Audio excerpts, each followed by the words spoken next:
Hi, my name's Jose, and I started programming off and on since I was probably about 11. But I've got ADHD, so I didn't really stick with it very well. The first programming language I learned was TI-99 Basic. I don't know how or why, but my mom and dad bought it. They don't like spending money, so I'm really surprised looking back that they got this. We had some cool games, or at least cool games at the time, like Centipede, and I think the other one was Missile Command.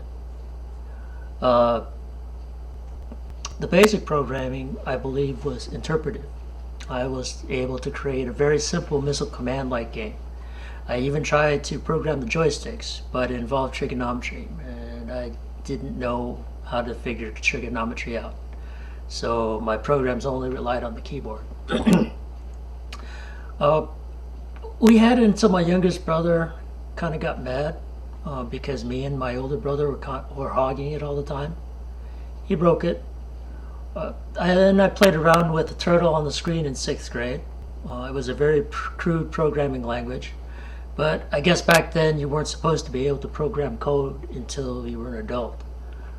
Over the course of, I think, 10 or 12 years, I learned Pascal, Fortran, assembly, and C, C++. At the end of high school, I had to decide what I was going to be as an adult. Our guidance office had a program that helped give us an idea of what kind of job we would like, given our hobbies and interests. Besides computer programming, engineering was on the list that the program spit out. You may have noticed that I wear eyeglasses.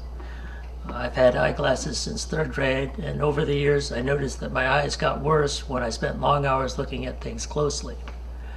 So at the end of high school, when I'm thinking about what career I should take, I was also thinking about my eyes. I liked the description of engineering, and I thought I wouldn't be spending as many hours ruining my eyesight with double E. So I chose to go into electrical engineering.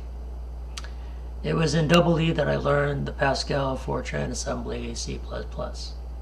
But guess what? I was wrong about my eyesight in double E. I sat long hours in front of a computer or a piece of paper.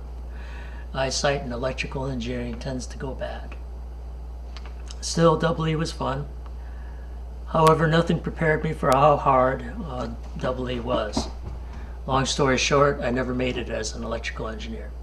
My claim to fame is repair work on electrical machinery. The highest achievement in this field was working for the Boeing Airplane Company. In the Boeing Company, I repaired the oldest and least significant technology to the latest and greatest in technology. But I'm a bit old now, and my job, while great, can be physically demanding. And this year, due to circumstances beyond my control, I'm forced to consider a change in careers. So I thought, why not go back to my first love?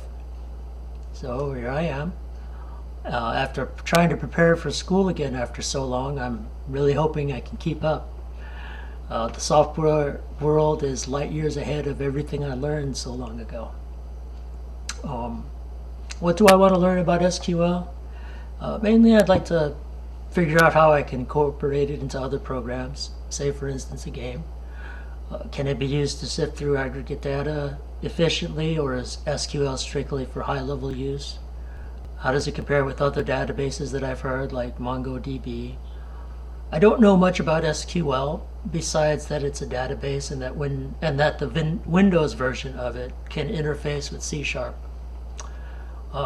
Do the other SQL implementations have equivalents in C++, Python, Java, or the newer languages? I'd like to know. Do I find SQL interesting? In a nutshell, not really. My favorite programming language is C, C++. I like what I can do with it and how it does it. SQL is completely different, and I'm still not very familiar with it. While I recognize many of the commands and how they're used, the paradigm of how I'm supposed to use them is completely different from what I'm used to. So that's a bit of who I am, and it's good meeting you.